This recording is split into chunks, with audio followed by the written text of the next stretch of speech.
হ্যাঁ বন্ধুরা, কেমন আছো? এই যে চলে আসলাম সকাল সকাল।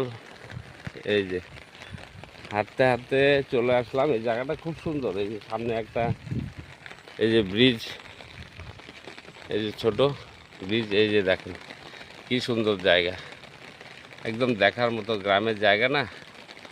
দেখেন কি সুন্দর দেখতে, সবুজ গাছপালা। এই দেখুন, এদিক দিয়ে চলে আসলাম হাঁটতে হাঁটতে, সকাল সকাল মর্নিং ওয়াক করতে করতে চলে আসলাম। আমার সাথে আছে আমার ভাইগনা। এই যে, হ্যাঁ, এই যে দেখেন কত সুন্দর। এই যে এই রাস্তাটা গেছে এদিক দিয়ে, আমি যেদিকে আসলাম এই যে এই রাস্তাটা এদিক দিয়ে এসছে, এদিক দিয়ে সুপার মার্কেট হয়ে এই পাশ দিয়ে চলে আসলো। এদিক দিয়ে গিয়ে সামনের দিকে